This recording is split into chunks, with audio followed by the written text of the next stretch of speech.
Hello, everybody, and welcome to another Top 10 edition of Magic Minds, proudly sponsored by our Patreon supporters and CoolStuffInc.com, where you can find cool stuff in stock every day, and our co-sponsor CardHoarder.com, offering the best inventory prices and delivery of cards for Magic Online. I'm Evan Irwin, and we get started this week by saying hello to my two co-hosts, Aaron Campbell. Welcome back. Ruben Bressler. Hey, good to be back. Mm-hmm. It is excellent to be back. We got a heck of a show for you guys today. Yeah.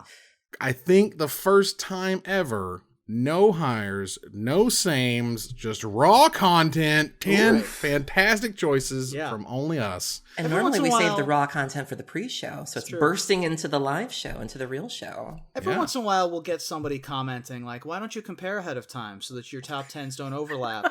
Well, guess what? This week we did it even without even trying. So. Exactly. That's right. And it's weird what your top 10 reserve list cards are, why you chose them. Let's go ahead and real quickly, because again, I think our lists are so radically different because we have three completely different philosophies as to how these cards were picked. Yeah. Aaron, why did you pick your top 10? How did you pick these? So for me, I really wanted to pick those kind of once in a lifetime cards that you just cannot print again. Not necessarily because they're too good, but because they're so weird. Like I have a couple of cards that do things that color isn't supposed to do. I have a couple of cards that are frankly just word salad that when you really boil it down to like the Oracle text don't even really do anything.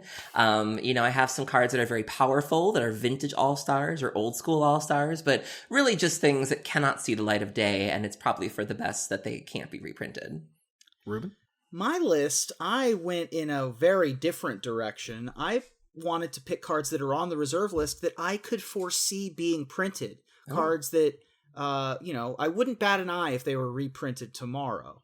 And cards that maybe should see print in the future, if they were able to do so. Just some interesting stuff that unfortunately is forbidden fruit at this time.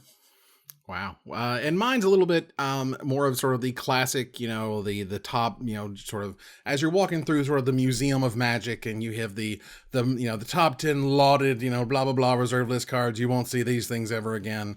Run formats, define Magic as we know it, stuff like that. Was kind of where I was coming from as Old Man Magic. I'm sure you're surprised. But that said, we also begin with our choice of the top comment from last week. Well, last week. In a segment we call Honorable Mention, where Ruben will tell us who was the most eloquent and letting us know what card we did not choose as one of our top 10 cats. Ruben? Well, for the top 10 cats, we had to choose Cat Calliope, who wrote, "There is no magic cat that deserves to be on this list, if not Charmed Stray. Not just because of its surprisingly strong draft archetype, but because of the moving and universal story behind its art." Artist Chris Ron shared the tale of his cat, Willow, who had died after 17 years of love and companionship, seeing him through dozens of difficult life transitions, all the way from art school into a professional career. According to Ron, the commission for Charmed Stray had been specifically tailored as a way that Willow could be immortalized in her full glory. He took the opportunity and also posted a picture of Willow so that the whole world could see just how lovingly she had been rendered into her beautiful card. Everyone who has ever had to let go of their longtime friend can understand how difficult that is. Charmed Stray is the rare magic card that can elicit an emotional response from people completely independent from its gameplay, reminding us of things far bigger than the game itself, and for that, it deserves to be recognized. Oh yeah, I remember when my cat passed away, I cried harder when my cat died than when my mom died. Like I was devastated, and I think that makes for the best art too. There was the artist who painted Beckett Brass who, said that they modeled it after their mom, and so I love pieces that have that kind of storyline or that sort of background to them as opposed to something that just sort of came up in your head. For those who don't know, Charmed Stray showed up in War of the Spark as a 1 white mana 1/1. It's a common cat that has lifelink, and when Charmed Stray enters the battlefield, you put a +1/+1 counter on it for each other creature you control named Charmed Stray. Which then there was an event there was a cascade event, and when all of my only 1-drop was Charmed Stray, all my 2-drops would always go get a Charmed Stray, and I would play a bunch of copying effects so I could get multiple Charmed Strays. So and that was the dream. It was so much fun. So much fun. So it's a fun, cool card, and it's a great story behind it. Thank you so much, Kat, for being a part of the Cats show, as it were. We do appreciate it. Please contact Erin on social media before she blocks you on all of them. My boyfriend has started listening to the show, and he actually said to me the other day, he goes, "What's with this joke about you blocking people?" And I was like, It's not a joke. It's It's not a joke. Yeah. You're new here. Yeah, you've come in at an interesting point in Erin's life where she's open to people following her on social media. It's pretty crazy. Well, He's a good sport. thanks again to CoolStuffInc.com for sponsoring this giveaway, and stay tuned for our top 10 list this week, and maybe you can win next week's free gift certificate. All right, so let's go ahead and get started. We got 30 selections to go. It's gonna be sweet. Erin, what is your number 10 reserve list card? So my number 10 is a card that has become a verb. It has become a template or a kind of card or a kind of effect that we've seen before. But this is really the OG. And this really embodies what it's trying to do, what it's trying to say. And also this is a case of word salad. I love reading the original, alpha, beta text because they're just nightmares. My number 10 is Lich. So Lich is 4 black. It came out in alpha. That's 4 pips. It is an enchantment. Let me give you the OG words first. So you lose all life. If you gain life later in the game, instead draw 1 card from your library for each life. For each point of damage you suffer, you must destroy one of your cards in play. Creatures destroyed in this way cannot be regenerated. You lose if this enchantment is destroyed, or if you suffer a point of damage without sending a card to the graveyard. So we've obviously seen, variations on this before. Lich's Mastery being the most recent one from Dominaria. And I love this, the idea that you're kind of already dead, that you're sort of living on borrowed time. Your graveyard can become your life total. The cards in your hand can become your life total, the permanence you have. But this was really the card that started it all and just made you feel like you were being something other than yourself. Because that was the whole point of Magic, was you can be a planeswalker, you can be a sorcerer, or you can just be a Lich. Like, how cool is that? All right, Lich, please. I mean, I ain't no basic Lich. Liches ain't nothing, right? Liches get stitches. But old enchantments. I mean, Lich's Mastery, I think, really was the fixed version of what this card was trying to do. It was a terrifically sort of nice new template. We come back to Dominaria. We have this really awesome callback. Lich is weird. There's a million words on it. Are we suffering things? And we're sending things to graveyards. I love it. Reading it. I know, right? Suffer well. And it's also very expensive because it's not only on the reserve list, it's a rare from the original set, which is great. Ruben, what's your number 10? My number 10 is a card that I think, all of my cards I think could see print tomorrow, and I wouldn't bat an eye. Color hosers have been making a bit of a comeback recently, and I had remembered seeing this card way back in my youth, and I would be interested to see a reprint of a version of this card, especially because no version of Cleanse exists with the current wording. It's only 4 words. Cleanse is 2 colorless white, originally from Legends. It did see print in Masters Edition, so there is a version that exists that says, destroy all black creatures. Yeah. For 4 mana, at sorcery speed, I think that's perfectly fair. It was a rare in Legends. And, I think that that they've, how much worse is this than Veil of Summer or Flash Freeze, Combust, anything along those lines. I think that this would be an interesting card to see again. I mean, Veil of Summer was banned in multiple formats, but it's fine. Cleanse and Oversight, I also love, Legends, like $24, $25. Masters Edition 3, 2 cents. Yeah. Fantastic. Yeah. Love it. It also has terrific Feel Foglio art, which is really awesome. I like that a lot. It's really cool. Just recently, didn't he just recently make an agreement with Original Magic Art to start selling like playmats there? I believe so. Yeah, oh my god, so good. And it's also got a very just generic enough name that it could be put in anything. And a lot of the cards I have on my list could just be put in any set because they're generic enough names. Right. And do note that the reserve list, real quick, we should have probably covered this up front. Right. The reserve list was a series of cards, a list of cards that Wizards promised to never reprint and to never reprint functionally again. I know. This means... And it's been very controversial through the years. The presence of the reserve list has been blamed for the decline in formats like Legacy and Vintage. Yep. The fact that there's been a lot of talk about how binding it is, whether or not it is a legally binding agreement. If Wizards were to sort of break this promise, promise? What would the consequences of that be? Right. It's a very polarizing topic. I know a lot of people that have the words reserved list muted on Twitter, just because if you even promissory whisper estoppel. if you even just utter it, it just leads to your mentions will just turn into trash. Right. Trust me, the rabbit hole goes deep, but the point is Wizards is not going to reprint these cards. There are exactly 571 of them. They only did it for a little while. There was a 2002 revision that Wizards decided no cards from Mercadian Masks would be reserved, and that the commons and uncommons from Alpha were removed from the reserve list.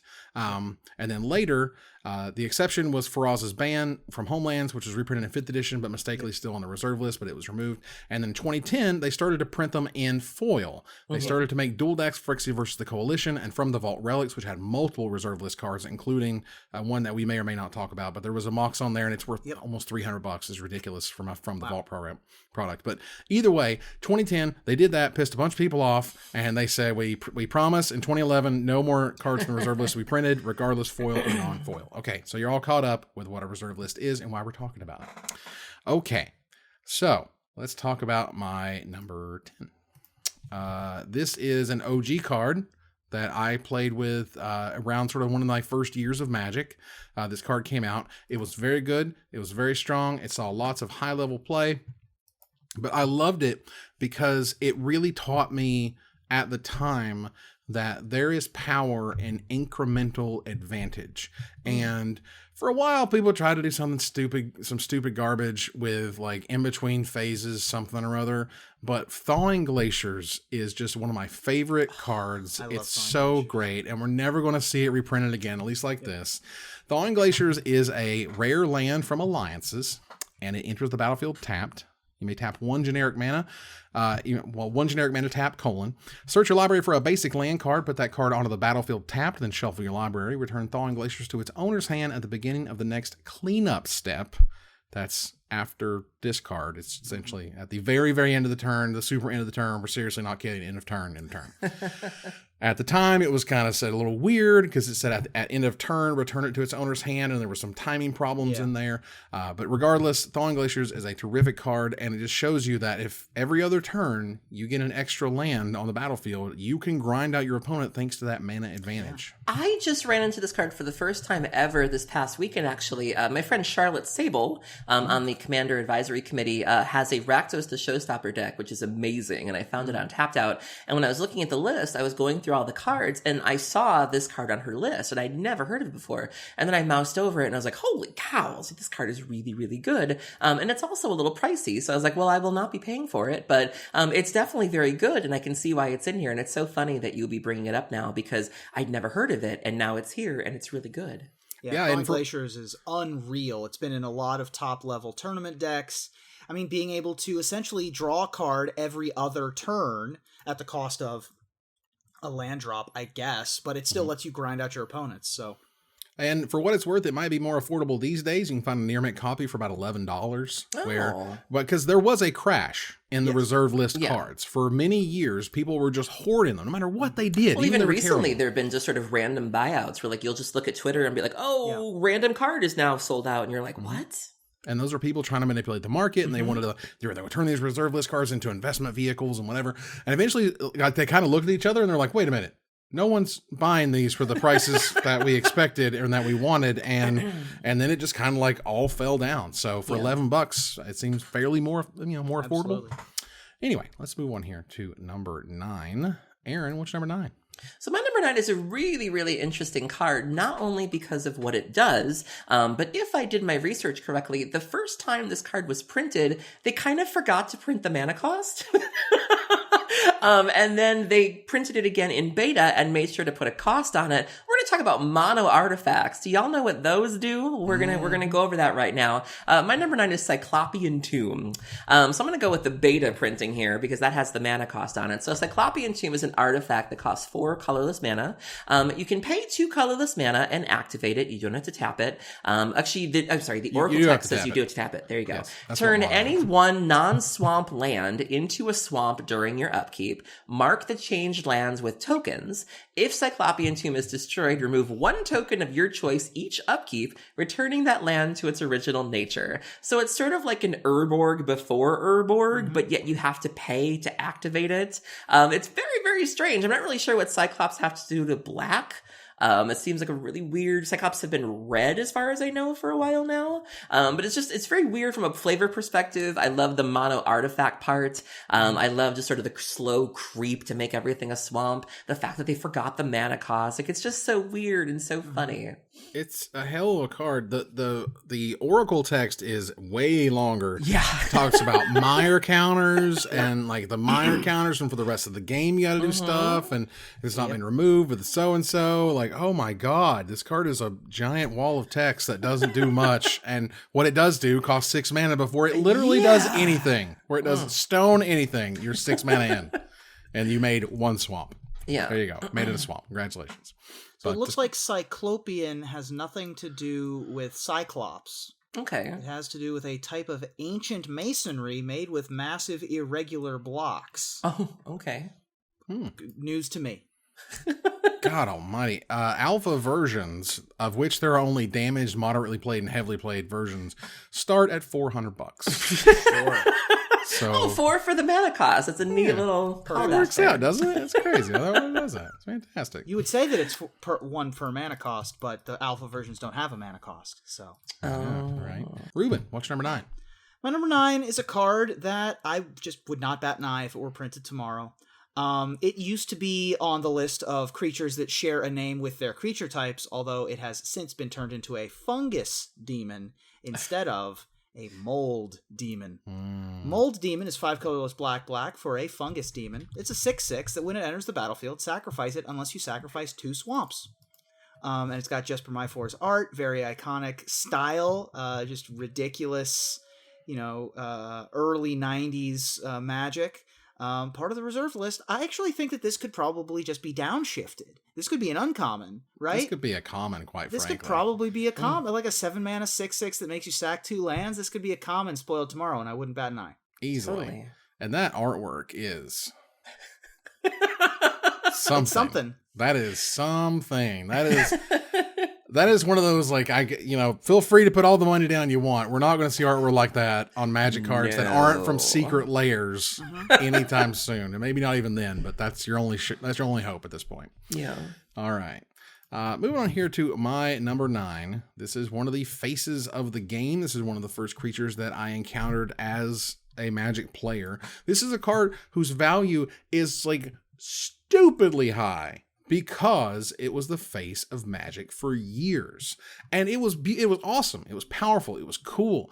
The fact that there was remember that during Arabian Nights, there were 2 printings. There was a dark printing and a light printing. And the dark printing was really difficult to see the colorless mana cost. So a lot of people thought that Juzum Jin was only 2 black mana for a 5/5 Jin that at the beginning of your upkeep, Juzum Jin deals 1 damage to you. This, back in the day, this was like unbelievably across the curve. People lost their mind. They're like, oh my god, 4 mana 5/5 deals damage to upkeep. Oh my god, it's the greatest creature I've ever seen in my whole life. I'm telling you, people flipped out with like how crazy good this was. They're never going to print anything close to how good this is. Like, people were just losing their stuff. And you print Gurmag Angler and you pay 1 black for a 5/5.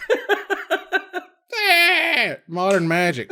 So by modern Magic standards, this is ridiculous. By even back then, after a while, it kind of got outclassed in a few more years beyond there. Yeah. But the fact is, Juzum Jin, as a piece of artwork, Mark Tadine did such an amazing job. They slapped that thing on everything. Deck boxes, deck containers, like long deck boxes, trading binders, like everything that could be Magic and had advertisements for Magic, particularly at the beginning, almost always had Juzum Jin because it's an amazing picture, terrific, super bold and interesting and creative. And I just love this card. I think it's terrific. Yeah. I always think of Martin Yuza whenever I think of this, because that has to do, it's where he got his Twitter name from and all of that. And I remember this being one of the first cards I ever saw. I saw it on the artwork, I saw it on the boxes, and I remember just looking at this and I remember how expensive it was even back in the day, and just being like, I will never be able to hold one of them. I'll never be able to see one of them. And now I have, but it was definitely something to aspire to as a kid, trying to learn how to play Magic. As of this recording, there is a BGS 8 for sale for $1,450. That is a near mint Jazam Jin. That is, that is a hurting, because I know I owned at least one or two of these back in the day, just through trading or whatever. You know, they were cool and they were interesting and they were, you know, a little expensive, but not very back in the day. You know, but yeah, Jazam Jin was terrific. Let's move on here to number 8. Ruben, what's number 8? Going from $1,450 to 33 cents. The Ruben Bressler story. The Ruben Bressler story. Thank you. Yes. And going from $1,400 to $50 to 33 cents would be quite a misfortune, which is my number 8. And I just think this card's neat and would like to see it again. Misfortune is a colorless black, red, green for a sorcery. An opponent chooses one. Either you put a +1/+1 counter on each creature you control and gain 4 life, or you put a -1/-1 on each creature that opponent controls, that player controls, and Misfortune deals 4 damage to that player. So I just think this is a cool card. It's got Ron Spencer art. It's probably really good in those mid-range grindy mirrors that you sometimes get with Jund, which this card is those colors. It just seems like a neat card. One of the first examples of the Punisher mechanic. Yeah. Sort of, which is you let your opponent choose what happens. And usually those rarely, if ever, work out in your favor, which is fine. But this is obviously one of the first examples of that, which is really cool. And kind of help sort of figure out like what Jund was doing back in Alliances, which they had no idea what a Jund was back then. It was just, cool, colored gold cards. I love Ron Spencer's art, though. Like, it's so dark, and it's so graphic, and it's so very shiny. Like, even when he's painting really grotesque things, they still have this sheen to them. You know, like, they still have the lighting on them, and I just love looking at his pieces. And again, we just won't get... He hasn't done anything recently, right? I don't think so. I just love that. When I think of like the Cabal Therapy, very distinctly, like he's one of those artists that you can cover up like the top and the bottom and be like, who did this? And you'll be like, Ron Spencer. You just know. Ron Spencer most recently did Infernius Spawnington III Esquire for the upcoming Unsanctioned. Because they brought him back for that. Because he did the other Infernal Spawn. Spawnington. Yes. Before that, he showed up in M11. He did Crystal Ball. And he also did a promo version of Mitotic Slime, which was a fun card from back in the day. All right. So, Aaron, what's number 8? So green sometimes flirts with land destruction, but usually when they give it to you, it's either expensive or there's a bit of a downside. So you have something like Terracodon, where it's like, well, we'll destroy a land, but you get an elephant out of the deal. Or if it's paired with black, you get Assassin's Trophy, where it's like, we'll destroy a land, but you'll get like a basic land in response. So, or you have something like Casualties of War, which costs 6 or something like that. And so it's very rare that green ever gets land destruction with no downside that happens to be affordable. And in fact, this card is really just all upside because it never goes away. It's so flavorful, and I love the art for it. My number 8 is Kudzu. So Kudzu is 1 colorless and 2 green. It was originally printed in Alpha. It's an enchant land. When target land is tapped, it is destroyed. Unless that was the last land in play, Kudzu is not discarded. Instead, the player whose land is just destroyed may place it on another land of his or her choice. So if I'm understanding it correctly, so it's weird, because if you look at the Oracle text makes it sound like Kudzu you can choose to put it on something, but it's weird. But the idea of having like possible repeatable land destruction like this is really, really cool, because we've seen it destroys, so you cast it for 3. When enchanted land becomes tapped, destroy it. That land's controller may attach Kudzu to a land of their choice. So they give it to somebody else. Yeah. So they give it back to you. Yeah. So the fact that you have this sort of repeatable land destruction in green that can bounce between players is just really, really cool. And for the low cost of like 3 CMC, and this is very real. You know, how many times have you seen Kudzu or vines traveling up a house and being very difficult to get rid of? I really, really love this card and kind of how dark it is. And I would like to remind all of our southern listeners, this is Kudzu. This is Kudzu. What's wrong with y'all northerners? It's Kudzu. Is it Kudzu? Am I wrong on that? I mean, it's Kudzu where I come from. It's Kudzu. Okay, I'm going to defer to the Floridian on Kudzu. Hey, Kudzu. now. Okay. East Tennessee says, what's up? And in 1996, we called this Kudzu. I thought Kudzu was how you all greet each other, like, Kudzu. Hey, y'all. What's up? Nope. Yeet. All right. This next one is a fantastic card. This is one of those cards that makes me sad. It's not like it's overpowered. It's not like it's unbelievable, particularly in today's rates, even though back in the day it was a crazy, crazy good rate. It's just that I know that they're going to try to make a land that does probably something very similar to this land, but they're going to have a tough time kind of making it work because there's really only one, and there's only going to be one, Volrath Stronghold. Volrath Stronghold is a legendary land from Stronghold, and the whole thing was about that stronghold itself. It taps for 1 colorless mana. That's 1 Wingding. For a black, a generic mana, you can tap it, put target creature card from your graveyard on top of your library. And that's all it does. And it's great, and it sees play in a lot of older formats. It sees a ton of play in Commander. It sees a ton of play in all. Basically, I've never seen a cube that doesn't have Volrath Stronghold in it. That's anywhere close to powered, Like, this card is fantastic. Yeah. And it inspired Hall of Heliod's Generosity, which came out recently. That's basically a color and type shifted Volrath Stronghold. It does exactly the same thing except for enchantments with white mana that Stronghold does with creatures in black mana. Mm-hmm. It's a super iconic card. It's won a Pro Tour, at least one Pro Tour, in Recurring Nightmare Survival. It's just a grindy card. It's super good. Yeah, is a staple of the Nick Fit decks. If you play Legacy, they never leave home without a couple copies of that. It's a very cute card. Yeah, and it's super good and just super strong. It's one of those cards that I'm always happy if I'm playing black and I'm playing a cube deck. Always one of our Stronghold. It doesn't take up kind of like a spell slot, but it's as good as a spell slot. Basically, and that's fantastic. All right, let's move on here to number 7. Aaron, what's number 7? My number 7 is a card that I was so excited about. So I've recently tried my hand at deck building a commander deck from the ground up.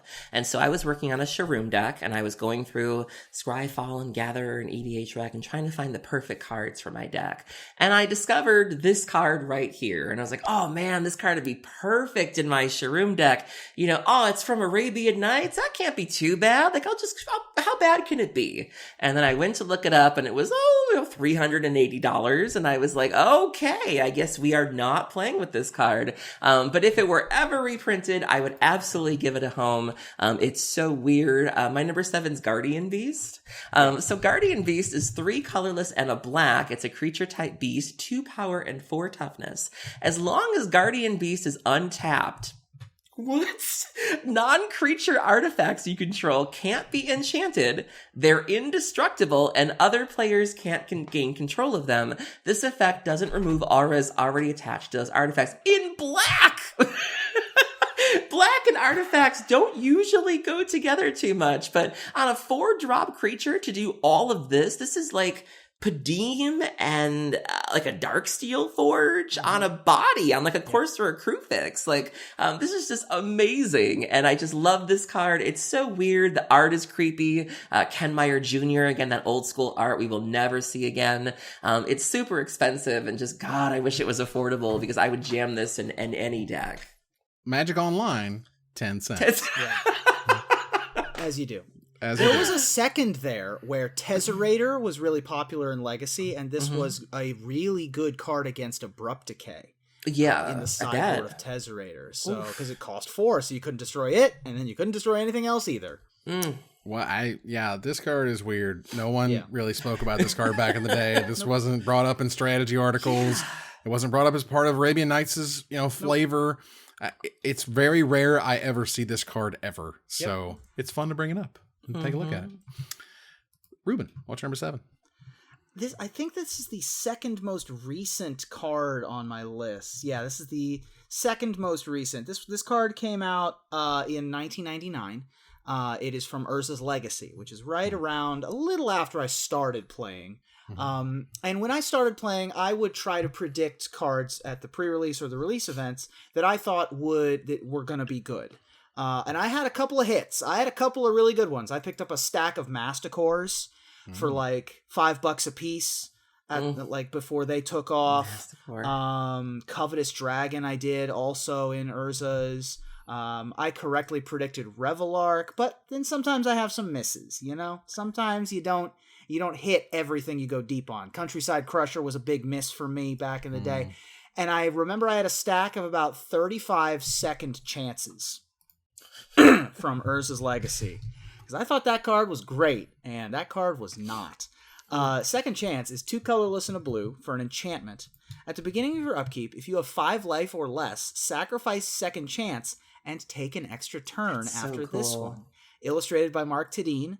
It is part of the reserved list. I feel like this could be printed, and I just wouldn't bat an eye also. Like, it's got some cool combo potential, probably. You gotta jump through a lot of hoops to make it work, especially with the new templating that it's at the beginning of your upkeep. So if you have your Starfield of Nyx, you gotta, like, loop 2 of them at the same time. Like, it just seems like a cool card. Wasn't there an entire mechanic called Fateful Hour? Yeah, Yes. Fateful Hour. Built around this? So basically, Second Chance has Fateful Hour. Yeah, it basically has Fateful Hour, take an extra turn, which is kind of neat. And I can definitely see, basically anything that says take an extra turn on it is always exciting and interesting, and is usually very, very good, even if you can't immediately figure out what to do with it. This one, still $3. Yep. Still Not got you great. covered. Not great. Not a great card, but is awesome. Does have Urza on it, which is cool, which I like a lot, and the Weatherlight and stuff. Lots of good stuff there. All right, let's see here. My number 7, Lord Almighty. All right, so we start to get into the mistakes as in my list on this one. And this is a card that I definitely do not want back. We don't want this card anymore. I would like to be able to reprint this card because it's $130. Okay. But I definitely feel like this is a card that wants to go into commander decks, and they want to give you multiple copies of this in different ways because it is sweet. It is great, and you want to break Grim Monolith. Grim Monolith is a 2 generic mana artifact that doesn't untap during your untap step. Oh no. But it taps for 3 colorless mana. That's 3 magical wingdings. But for 4 generic mana, you untap it. So there's a million ways to have this make just, a couple more mana than it does. And then, boom, you have infinite mana. And that is always fun. And this is a card that is definitely overpowered and it has its sort of spot wherever you want to play it, but should not be $130. No. Like, come on. And there's so many ways to abuse it. You have Voltaic Key, Manifold Key most recently. You can just cast Paradoxical Outcome and just do it again. Power artifact, of course. Yeah, I mean, the card is just dumb. And like to show you, because we were talking about these reserve list cards that are worth a dime, a penny, 2 cents. Like this is worth like $8 on Magic Online. This is definitely a well played, well loved card. Yeah. Oh yeah. That would still see a lot of play. Sees play in Mud in Legacy, I think is what the deck is called. Also in Mud, yeah.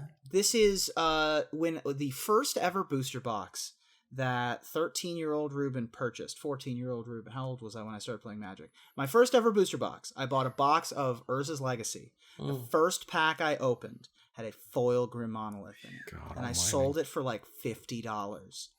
I was like, man, this is the best deal I've ever made in my life. Like, I paid for half my box.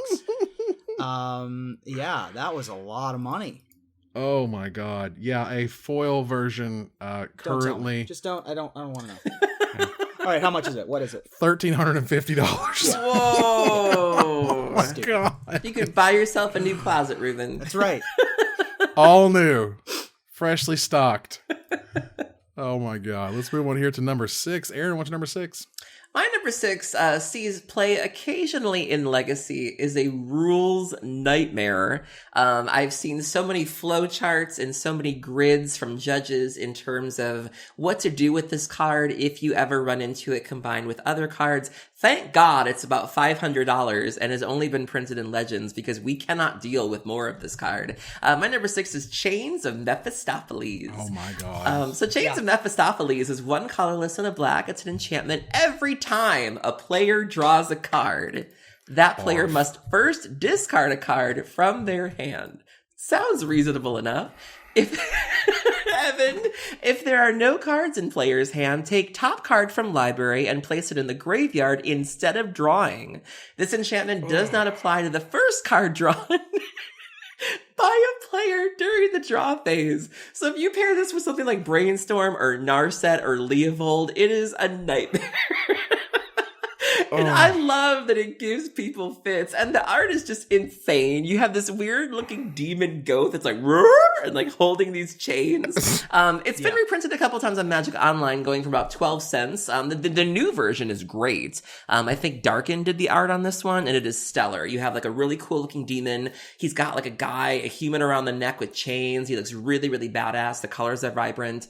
But the first printing is just so goofy. It's such a mouthful, and it just makes me laugh every time it comes up, because it never just comes up casually in conversation. It always comes up as like this riddle of like, what do you do when this card and this happens? And everyone's just like, nothing, go away. I swear to God, this card was like $50 forever, for like years and years and years and years. And I am positive it's because no one wanted to play with it and didn't realize how stupidly busted powerful this card is. God. Because this card is completely busted. It is the stupid way it happened. Like, it just does things to a game of Magic that are not okay. That makes no damn sense. And you're just like, why are we doing that? And the whole time that goofy dude just like, I can't.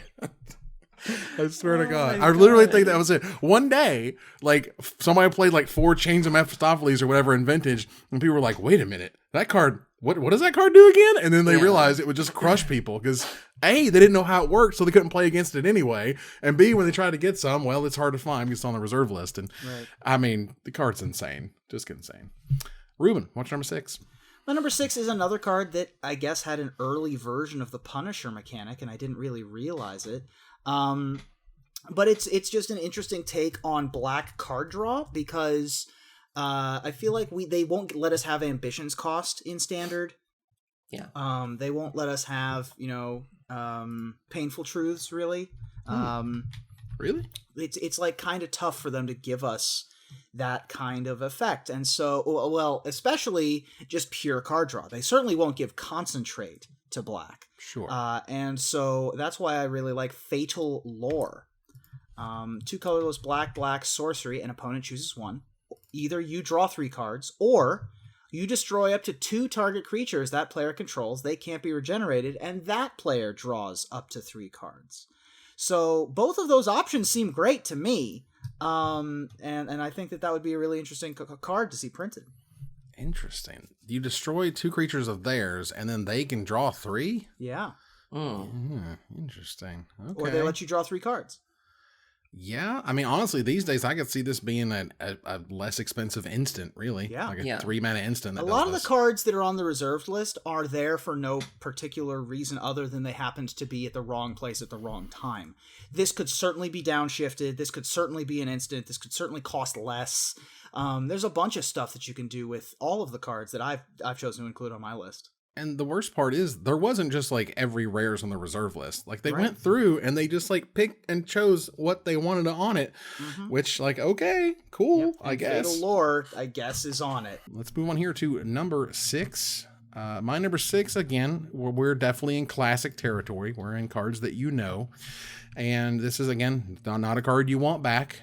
But and also a card I think that's actually kind of came back down to the real world these days, about $40-$45 or so, something like that, which isn't too crazy for a card that does what this does, for a card that is just fundamentally busted. I can only imagine playing during the time in which this card was released. I had a break between Stronghold to Mirrodin to Darksteel, and I never got to see the crazy combo Winter Madness. I never got to see somebody take a land like Tolarian Academy and just go completely nuts with it. What is this land? I still don't know what this land is. It's part of a cycle that is so ridiculously busted and so hilarious when you get to the red one. It's just ridiculous. Tolarian Academy is a rare from Urza's Saga. It's a legendary land that just says tap : add 1 blue for each artifact you control. That's all it does. That's it. It's done. It's busted. So good. Busted. Vintage All-Star, even if you're on the receiving end of a null rod, even if your artifacts don't tap for anything, they still make a blue mana. And so you can tap them, make a blue, cast Paradoxical Outcome, and still cast them and still do things you would kind of normally do. And so, I think of this, if you're playing artifacts in Vintage, you are playing this. If you're playing Belcher, you're playing this. If you're playing Painter Grindstone, you're playing this. Like, this card can just get you out of of so many situations. The amount of mana it makes is just ridiculous. And it's so good. It's got to be it's the best one, right? Like, it's the best one. Yes. I mean, Gaia's Cradle, I think, is a close second, and then Sarah's Sanctum is very close behind. Yeah. And then Cabal Coffers, and then the red one was... No, Cabal Coffers was not in Urza's Saga, though. No, that's from, like, Odyssey or something. It's from Torment. The black one is Phyrexian Tower. Ah, yes. And the red one is Shivan Gorge. Shivan Gorge Law. Look that up. If y'all listening, watching, I'll leave that treat to yourself. It's not good. You'd imagine a format-defining all-star for the blue one, and what happened to Shivan Gorge. But let's move on here to number 5. Aaron, what's your number 5? Oh boy.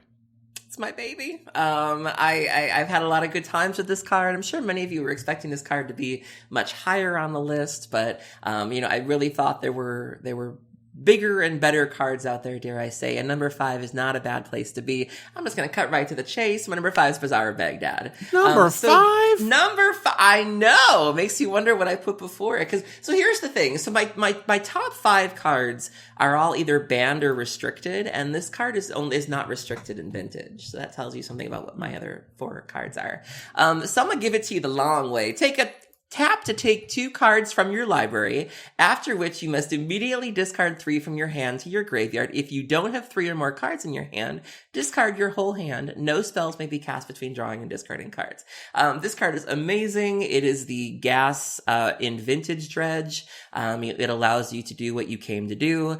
Vintage really relies on sort of that trio of Library of Alexandria, Workshops, and then this card. This card is the thing that makes Vintage Dredge, and it's amazing. The Survival of the Fittest decks in Vintage also like this card.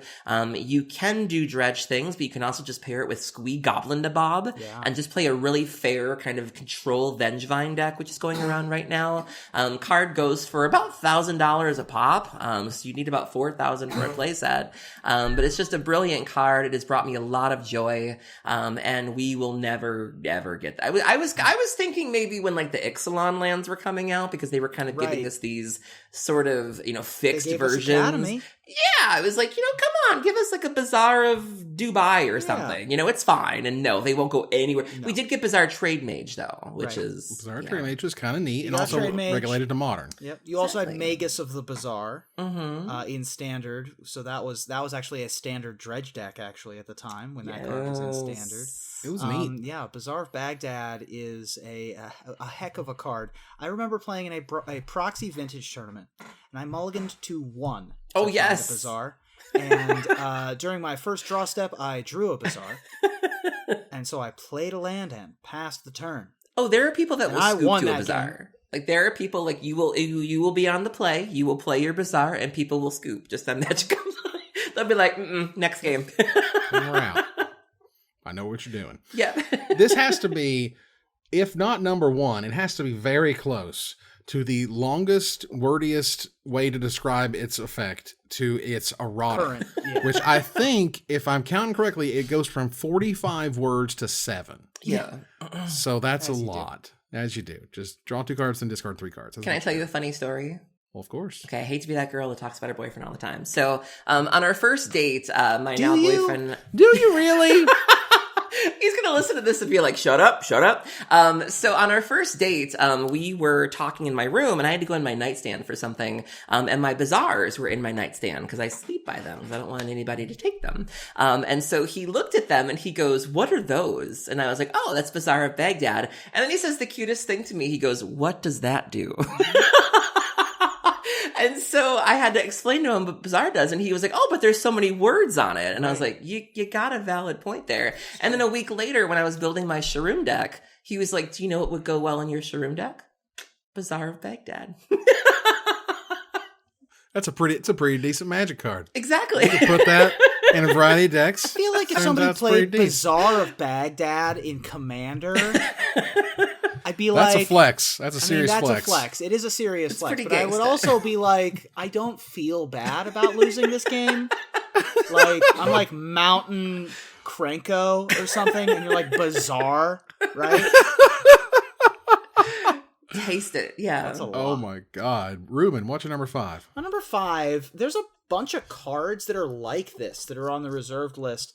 Like super overcosted artifacts that make things cost less. Yeah. And the one that I decided to go with was Planar Gate.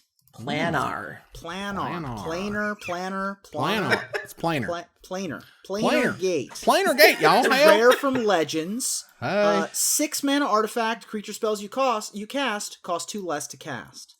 I feel like this is an interesting card that could be a combo piece. I would not be shocked if this is like the opposite of Faraz's ban, essentially. I would not be shocked if I saw this printed tomorrow. So Goes much well mana. with Mere, what's that card called? Mere Retriever? Like if you had a sack outlet with this and Mere Retriever, you could just go infinite with something. I don't know. It just seems like a cool card. It's definitely cool. It's got a great illustration from Melissa Benson. It does that classic $35 to 4 cent thing that we see so often on Magic Online. Not the most powerful effect, but I think if you could drop it by 2 or 3 mana, you might actually have an exciting card in your hands. And again, not only could I see this being printed tomorrow, I could see it being printed tomorrow as an uncommon. Like my whole list is that. I think that's really cool. That's it for my number 5. Let's go over yet another mistake. I love them. Really, really fun. This card is notable and is sort of classic because it's so damn hard to figure out exactly how it works. Wizards has literally changed how this card worked.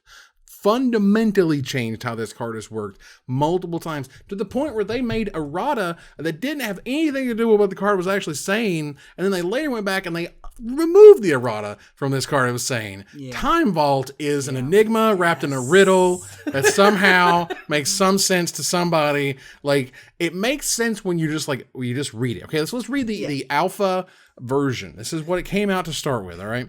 Tap to gain an additional turn after the current one. Time Vault doesn't untap normally during untap phase. To untap it, you must skip a turn. Time Vault begins tapped.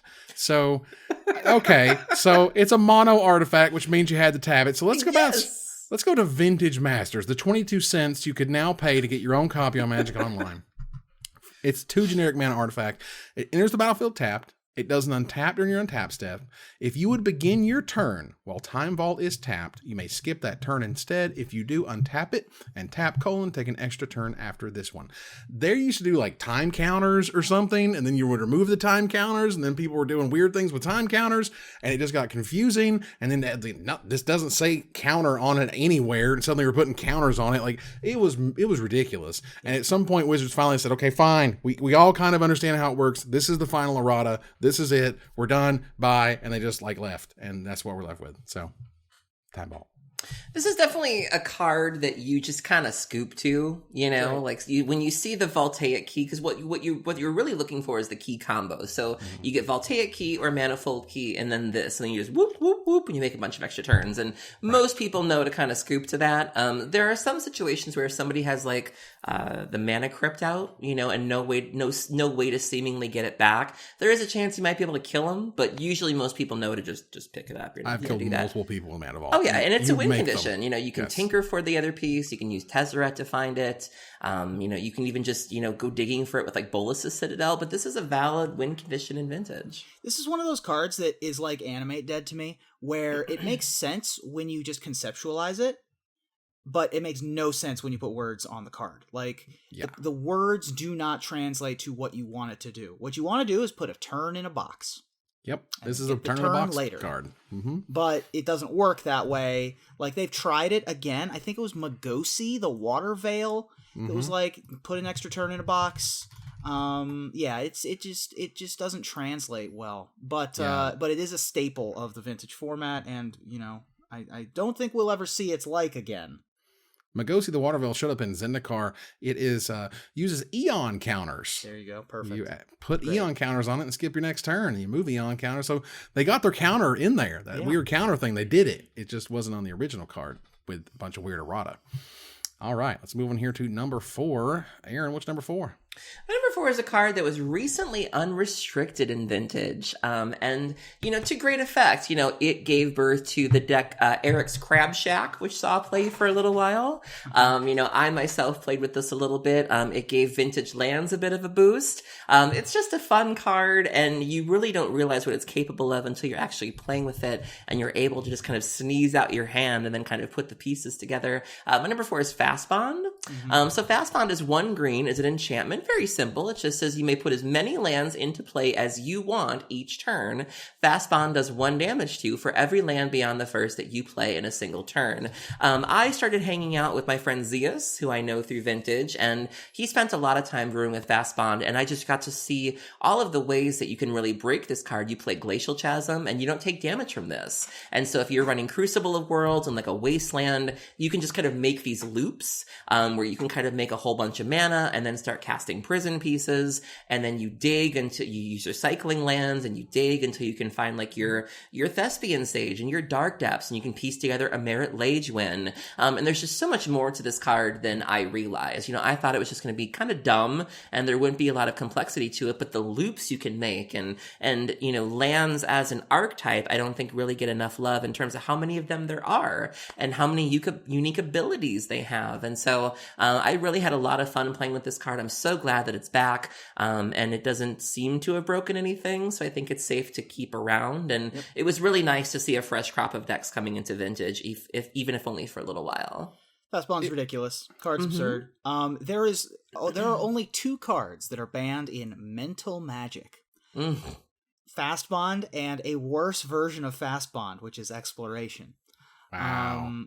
Because playing extra lands is just so ridiculous. Fast Bond's absurd.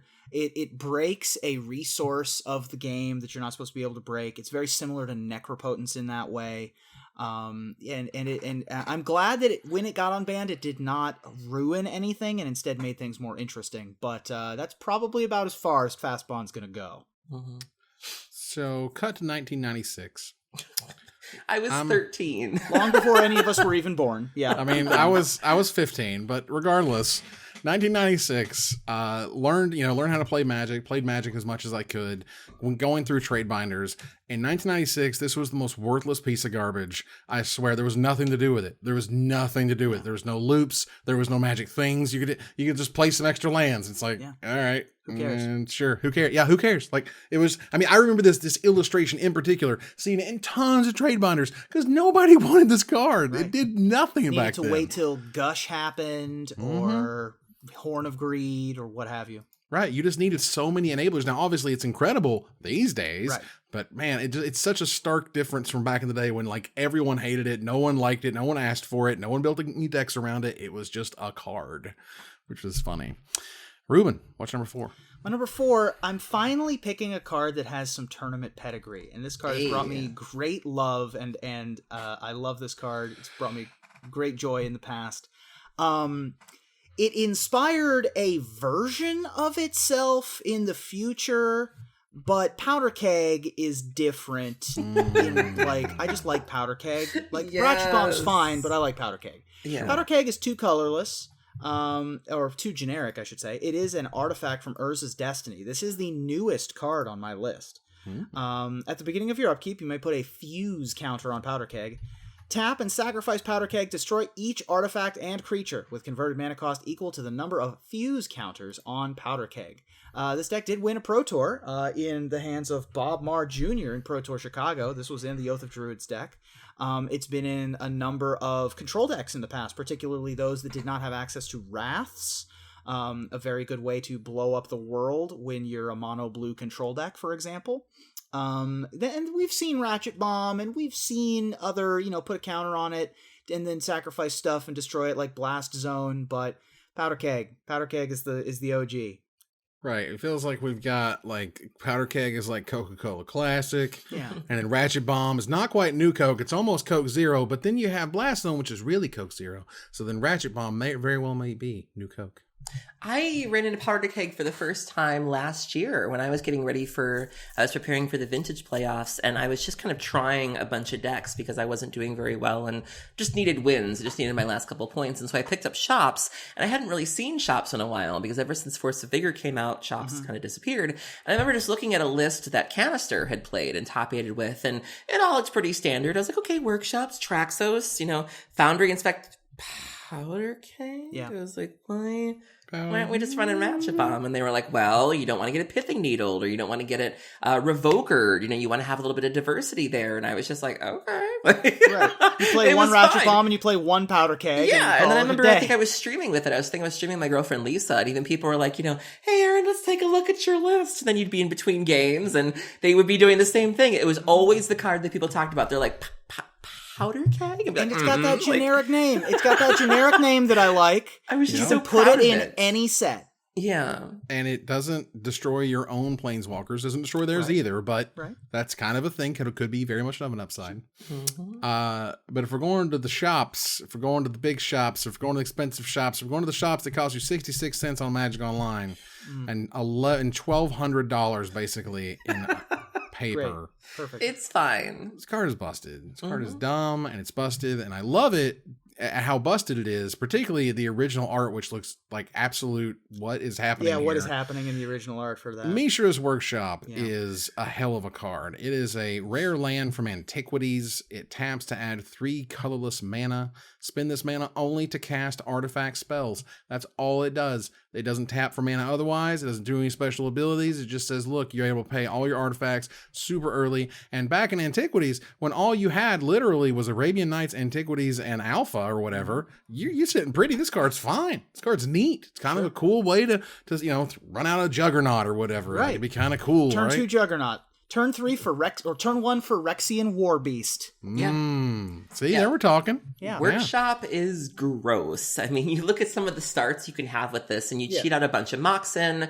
I mean, I've seen, turn 1, you could do turn 1 Mystic Forge was the dream back when that was legal. And then you would do that whole thing. Phyrexian Metamorphs, Foundry Inspectors, which then make your artifacts cost 1 colorless less. Kuldrotha Forge Master turn Kuldrotha Forge Masters, Precursor Golems, you can get out unreasonably fast. I mean, just when you look at, when you think of Lodestone Golems, even, things that were meant to be difficult to cast or meant to take you a while just don't. And if God forbid you have more than one, Walking Ballistas become terrifying hangerback walkers. Even just playing fair Magic. I mean, you're getting a Dark Ritual on a stick, but just playing fair artifacts that quickly can easily take over a game. Golos. It's not legendary. It's not. Golos. No. Go get another one with your Golos. Golo stacks is a thing right now. Yeah. That's insane. You can't even activate the Golos, but you can just get this toolbox of Karakas and Venor's Fair. Yeah. Golos is just a mini Primeval Titan. I swear to God, that card's stupid. That's great. Mishra's Workshop is not even legendary. Most of the time, they would have these really cool lands, and they just stick legendary on there. Right. Not this not time. Bazaar, not Library, and not. And for the first time, I think, Workshop. and people wanted Workshops banned for a really long time. They were clamoring for that for years, and only with the release of Force of Vigor and Collector Oof have people really calmed down on that. And Workshops has gone down significantly in the vintage metagame right now, and I think people are pretty happy with it. I haven't seen any clamoring for Workshops in about 6 months or so. So I think finally what it took was just printing some better cards. Yeah, and obviously the context and your mileage may vary, but generally when reserve list cards are this expensive, it's because you have to run a playset. You can't just run one Mishra's Workshop, Or one Bazaar. Right, you're running the boat. And Except for Commander. for Commander. You know what would be good in your Sharoom the Hegemon Commander deck is This guy. Mishra's Workshop.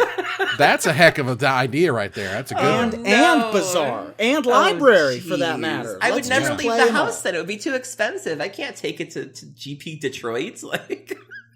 Jeez. Moving on here to number 3. Aaron, what's number 3? Oh my God. Number 3 is one of those cards that we've seen done several times since it came out. But when you look at it, it's so simple. And you have to wonder, why? Why is this $150? Why is this so hard to find? It really shouldn't be that big of a deal, should it? It's named after one of my favorite game shows. My number 3 is Wheel of Fortune. So Wheel of Fortune is 2 colorless and a red. It's a sorcery. It's very simple. Both players just discard their hands and draw 7 new cards. Buckle up. I was thinking about getting one of these for my Locust God deck, and I was like, oh, it can't be that bad, right? Wrong, $100. And it's just an amazing card. You know, we've seen versions of this, like Magus of the Wheel, Time Reversal. You know, blue has a lot of these sort of get rid of your hands and do it over again. But there really is only one original, one Wheel of Fortune. It is restricted in Vintage. You can only run one copy of it. As a Dredge player, I love seeing this card. Because a lot of times people don't know what you're on, so they'll do a turn 1 wheel, and you're like, whoop! Yay!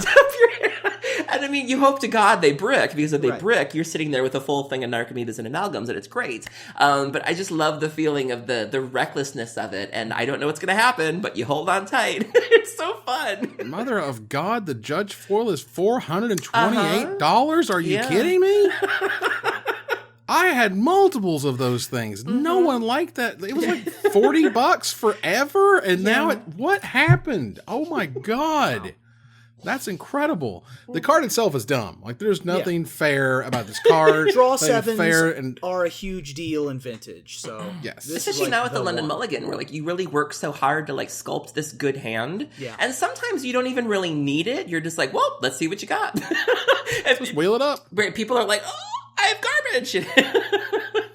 Just replacing it a brand new And hand. then there was a time for a while there where people were pairing this back before she got restricted. People were running this with Narset and being meanies. Yep. And then being like, whoop, you don't get any. Like, that was cruel. Grandpa, how was it like in the 90s when they were talking about Wheel of Fortune? No one gave a crap about this card. Yeah. It wasn't $100 friggin'. It wasn't even $5. No one gave a crap about this ridiculous card. My God, they're $100 a pop. That's ridiculous. Okay, Ruben, what's number 3? I love my list compared to your guys' list because it has stuff like this card on it. I'm not sure I've ever seen a copy of this card before, but I was looking through, like, my list is stuff I could see printed tomorrow, and not just stuff I could see printed, but like downshifted. And this ability is super cool. Go look up the card Lurker. The card is named Lurker. That is what it's named. It is a summon Lurker. Nowadays, it's a creature beast. From the dark. From the dark. It's a 2/3 for 2 colorless and a green. And it can't be the target of spells unless it attacked or blocked this turn. Ooh, what a cool sentence. That's a cool card. Right? Like, that's really weird. That's a really cool ability to put on just a limited, you know. Yeah. Like, that's a cool... I would first pick this in limited a lot, but it would just be a nice thing to have access to. Of like, it's got hexproof as long as it hasn't done anything.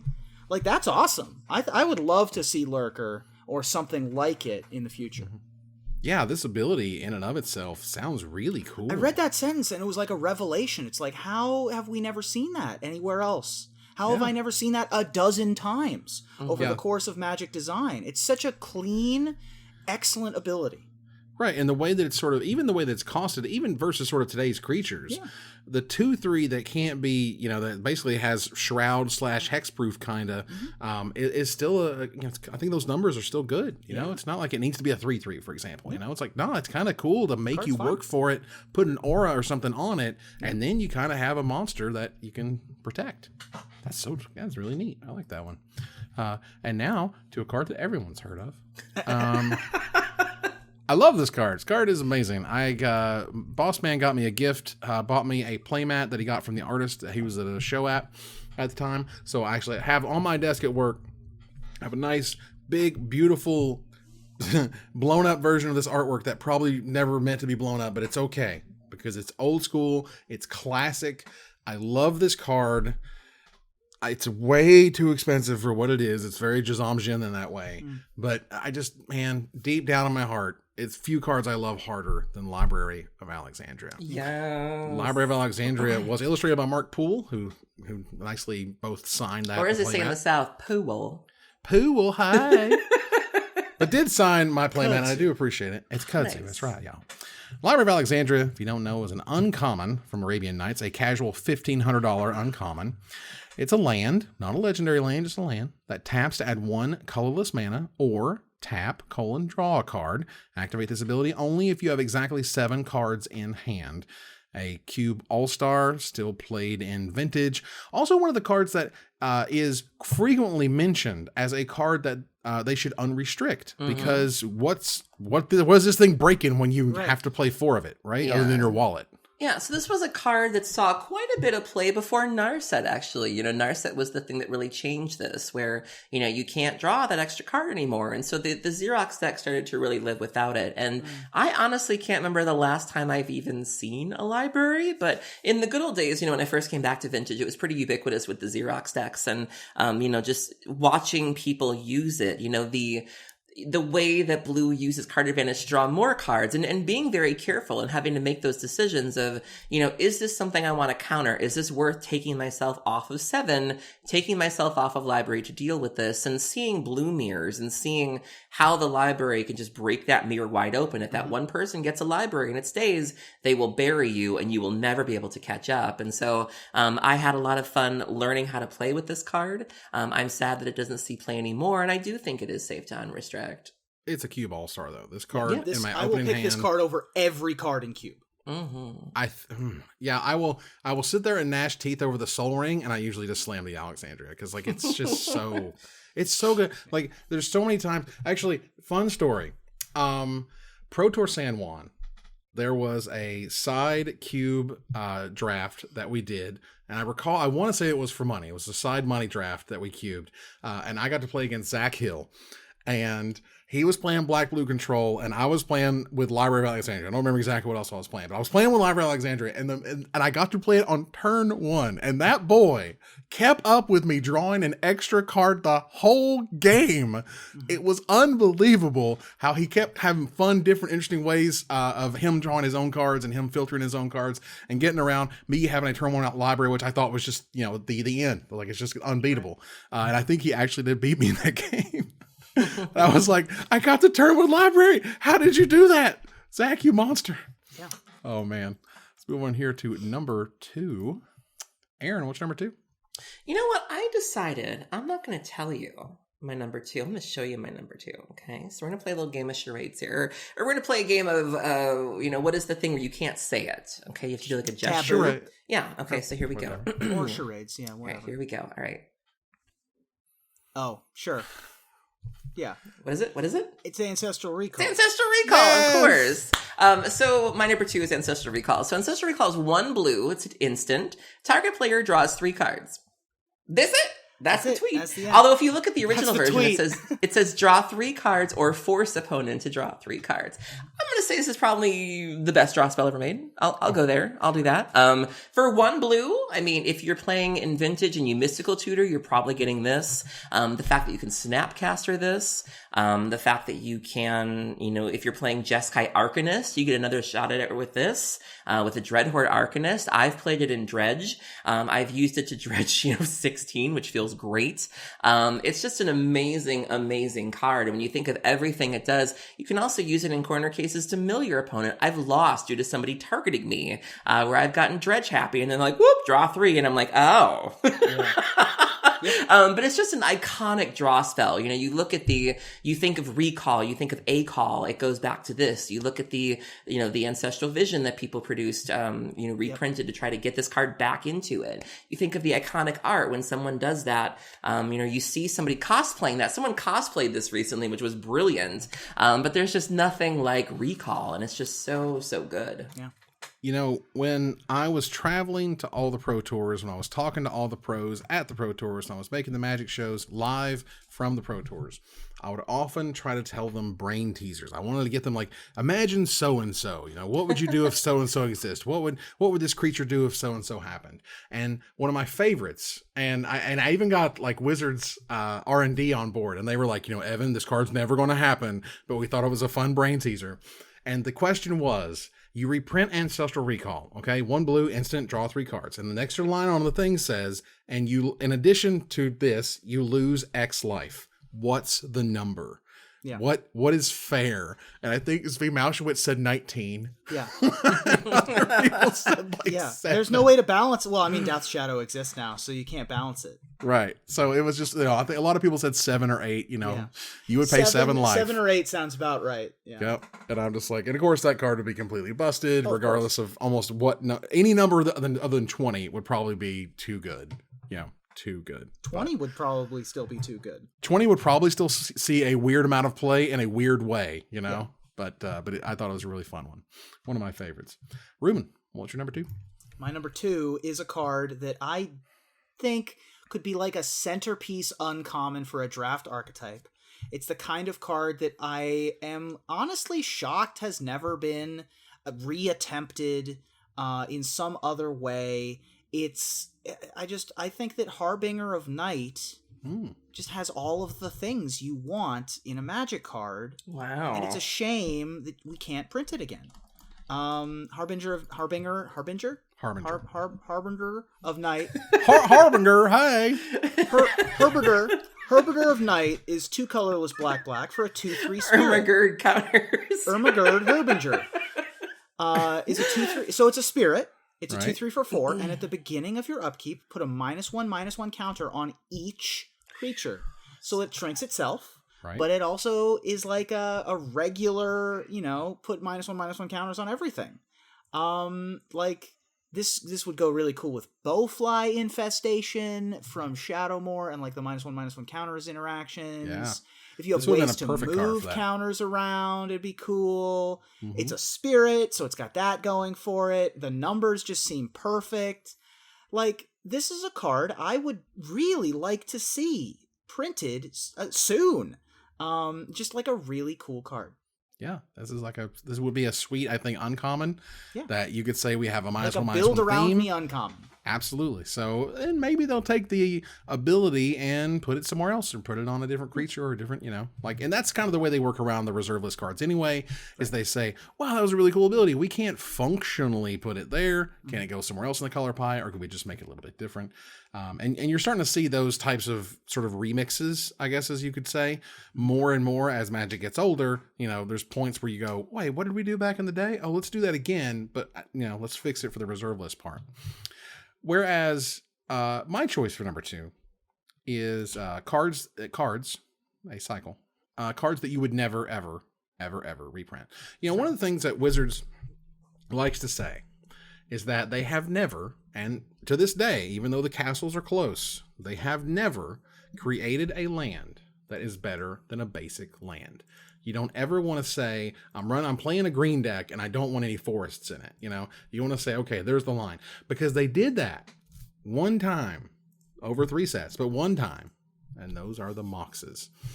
So for those who are unaware, there were a cycle of 5 Moxes in the original Alpha set through Unlimited. This would be Mox Pearl, Mox Sapphire, Mox Jet, Mox Ruby, and Mox Emerald. Trying to do them the right way. What? Is that wrong? I'm Mox Ruby. Yeah, No, you that's are. me. I know, which is great. Wouldn't it be I'm funny the- if that was the only one he forgot? He's like, I'm the Mox, title song Mox, of the album. what's the red one? Yeah. The fun story about that in particular, there was a Zendikar trivia game one time, live in person in front of Mark Rosewater himself, and I could not remember Warren Instigator, which was my preview for that set, and that I went completely nuts over. Anyway, the point is, Mox Pearl is the quintessential answer of, well, we've never printed anything as good as a Mox. Right. And they even brought that up back in like 2007. They're just like, no matter what we've done or how we've pushed lands or how we pushed artifact mana, we've not gotten anywhere close to the Moxes. The Moxes are iconic. They're powerful. They're cool. Anything with the word Mox in it is always like dangerous and somewhat like sexy, I guess is a word to put it. Like Mox is an incredibly powerful word in Magic, just like Ancestral, just like Lotus. Like there's just things that just hit you and you go, oh man, that's going to mean something, right? They're not going to make a Mox anything that's not going to be mythic and not going to be lauded and not going to have somehow really cool design space around a 0 mana cost artifact, but they're not going to give you Mox Pearl or its like. When I think of the Moxen, I just think of how they've aged in terms of cards that have come after it. You think of something like Prowess. You look at a card like Monastery Mentor, which should be fine. And in every other format, it has been fine. It's seen a little bit of play in Legacy, but it didn't really do much in Modern. In Standard, it was largely a mirror breaker. But when you pair it with Moxen, when you just whoop, whoop, whoop, whoop, whoop, those are prowess triggers. Those are monks. When you pair it with Paradoxical Outcome, the drawback of having to balance all of these things, you're fine with that. If those are cards, that's whoop, whoop, whoop, whoop. Karn the Great Creator, one of the reasons that card got restricted so quickly in Vintage was a turn 1 Karn was very possible. Cards that were supposed to have high cost to them or cards that weren't meant to play with Moxen the way that they do, have just become so good. You look at Bolus's Citadel, or even just if you're playing Storm, that's Storm count. If you just Necropotence a bunch, you may not need the mana, but it's Storm 7, Storm 8, and you only got to get to 10. I mean, the way that Moxes have managed to age well and just naturally play well with other cards is really impressive when you think about it. And we're still finding wild uses for it, where it's oh, it's more than just a rock, It turns out free mana's pretty good. Pretty crazy. Yeah. As you do. But I want to turn the corner here to number 1. Aaron, what is your number 1? So we don't really think of Magic as being a physical game. Magic is obviously a mind game, but we don't really think of having to be agile when it comes to playing Magic. And I think the only card I can really think of that comes to mind is there was that weird card in Unstable where you had to put your hat on the table for a while. Sometimes you see really odd cards like that, but I'm going to go all the way back to a card that really made you need to work on your hand skills, your hand-eye coordination, your ability to measure distances, and really boil down to how well can you flip a card? Not a coin. How well can you flip a card? My number 1 is Chaos Orb. So Chaos Orb is 2 colorless. It's an artifact, mono artifact. 1 colorless and a tap. If Chaos Orb is on the battlefield, flip Chaos Orb onto the battlefield from a height of at least 1 foot. If Chaos Orb turns over completely at least once during the flip, destroy all non-token permanents it touches, and then destroy Chaos Orb. So this is just an iconic card. The idea of having to, we talked about Brainstorm having so many articles written about it, and Cabal Therapy having articles written about it. This is a science in terms of how to get the best flip out of this and how to measure at least 1 foot. You have the iconic artwork of that sort of, brain orb spitting lava. Shout out to Mark Tadine. This is, another piece of iconic artwork that people will see and automatically know what that is. They will know this is Magic the Gathering.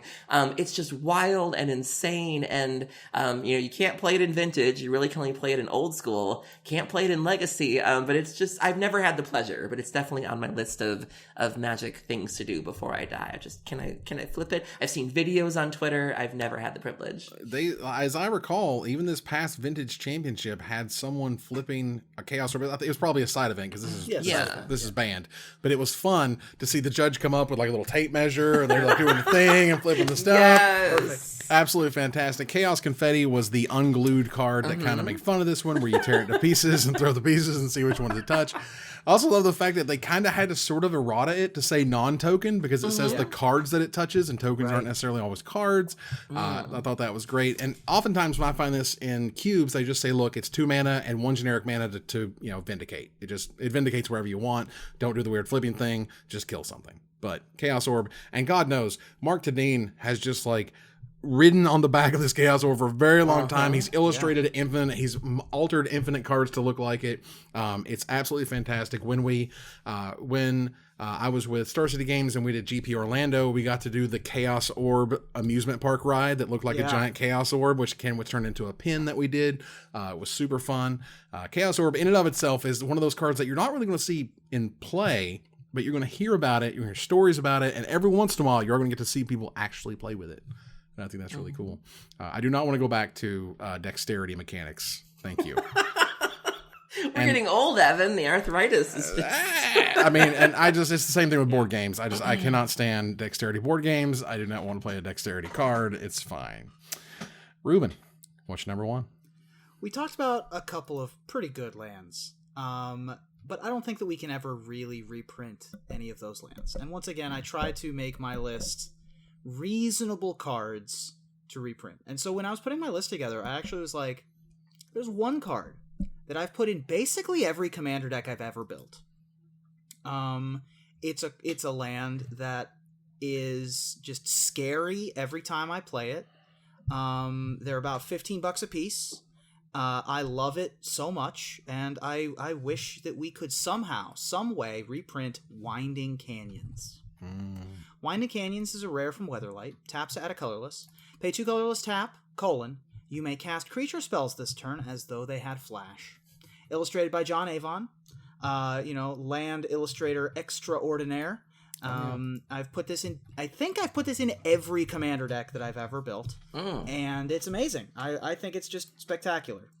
It's a terrific card for sort of what it does. It's even honestly, these days I could see it as an uncommon, easily downshifted as a cool, fun uncommon that you can draft and play. Maybe there was a mechanic that built around playing creatures at instant speed, like there is currently right now in Theros Beyond Death. So playing stuff during your opponent's turn, this is the thing to push that. And we've seen we've seen them play in this space before with Alchemist's Refuge. Stuff like Vidalcan Orrery are huge Commander All-Stars. Leyline of Anticipation, of course, in more recent memory. So I just want. I'm so sad that we can't touch. This is the kind of stuff that we can't touch. This is the kind of stuff that the reserved list is the problem for, in my opinion. Right. Are your Harbinger of Nights and your this guy. Right. The idea that you have a land that lets you play creatures at instant speed, and they're like, wait, for a big tax. Yeah. Right. But still, we don't have that, and they're not going to give it to us, and that makes me sad. Well, as the kids would say, I'm a little basic. All right. I'm going to bring it. I can never tell when you're going to go completely like basic. Right. And straight. when you're like, no, I've put this card on my list too many times. Right. I was like, Savannah Lines. Can't be my number one cat. Can't be my number one cat because I've talked about Savannah Lines too many times. But Lord knows I've never spoken about a Black Lotus before. Right. Who knew that the most expensive card that maybe my mom has heard of is going to be my number one reserve list card? It's Black Lotus. All right, go watch the documentary. That listen to the NPR story. Yeah, the NPR story is great. Go look it's called The Black Lotus by Aristic Studies, who did an amazing job. So go watch that mini documentary, essentially that 30-minute dive, which is amazing. Black Lotus, for those who may not know, is a 0 mana cost artifact that says tap, sacrifice it, add 3 mana of any one color to your mana pool. So I thought that it was a 3/3 elk. I thought that's what that card did. It often becomes a 3/3 elk that smashes in to win the Vintage Championship. Right. That's how that works. But this card is lots and lots of dollars and is iconic and is amazing and is ridiculous. The word Lotus and the word Mox, those are the cards that, they are the most indelible because they harken back to those early days. The Power 9, Recall, or Ancestral Recall, those are what you think of when you think of Magic the Gathering, and you don't think of any card before you think of Black Lotus. And this is the one card that all of my friends who don't play Magic will always tell me about, where if there is an interview or if a Lotus ever makes news or if they see a Lotus somewhere, that is the thing that will end up on my Facebook wall of, hey, that's that thing from that game you play. Did you know about this? Right. And I'm like, yeah, it's kind of my job to stay informed. And so, you think about this. I remember the first time I ever physically touched one.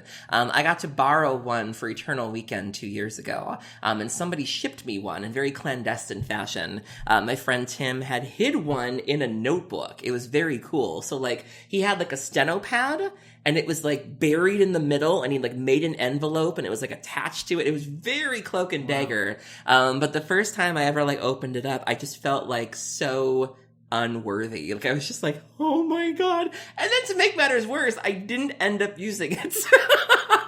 I was like, what? Good cards? I don't want to use those. Who needs that trash? Right? I'd rather play does that have an effect while it's in the graveyard? No? Get out of here.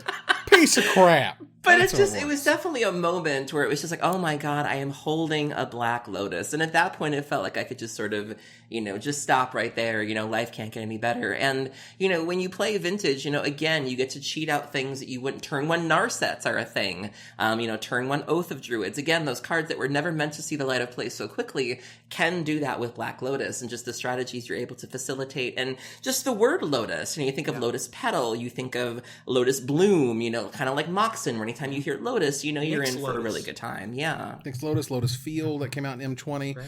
I think Wizards, they literally, until the release of, I guess it was Fate Reforged with Lotus Path Jin, and there was another time they had with Fate Reforged with the Lotus Eye Mystics. Until those two cards, Wizards had always associated Lotus with like Black Lotus or adding mana of any color, and if you had that word in your title, that's kind of what it inferred. And I hope moving forward that Wizards realizes the power of that word, and to just randomly give this, Garbo common the word with Lotus in it is kind of a thing you shouldn't do, really, honestly. I think I don't want a rando creature called Mox something or other, or so, Mox Gatherer or whatever. Like, you keep that stuff, you keep it sacred, you know what I mean? And you make like, because when Lotus Field, came out, oh my God, this is awesome. When Nyx Lotus came out, oh my God, this is awesome. This will tell people why it's cool and interesting. Nyx Lotus, as I recall, sold for more than like any other painting before it or something. Lotus Field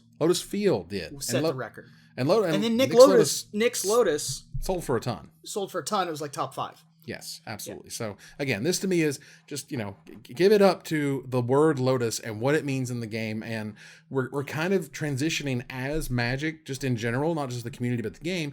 And that, we're starting to have this real longevity. We're starting to see these cards from 25, which will soon be 30 years ago, will continue to have an impact both on the player who's been playing forever and the people who just heard about Arena last week. So that's my choice. And those are our top 10 reserve list cards. Goodness gracious, y'all. Top 30. We made it. Whew, top 30 for sure. You'll see them on the screen right now for your review. Take a look at my list, Aaron's list, Ruben's top 10.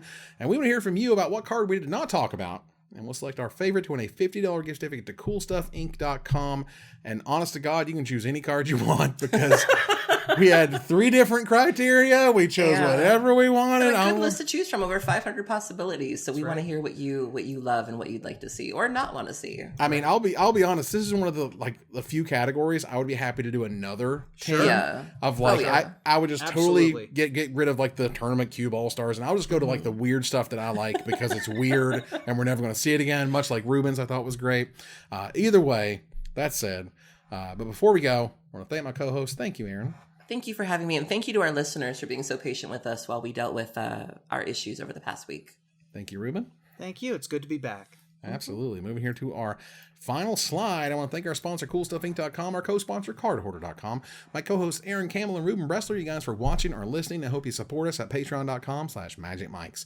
Follow, like, tweet, favorite, share, subscribe to everything social that tells people we exist. Catch us online at Twitch.tv at MagicMikes, on Twitter at MagicMikesCast, our Magic Mikes subreddit, and like the Magic Mikes page on Facebook. Talk to us privately at MagicMikesPodcast@gmail.com. Follow the audio-only podcast at MagicMikesPodcast.libsyn.com, or find us on iTunes and Spotify. Join us here next week, same time, same place, for another episode of Magic Mikes. Good night, everybody.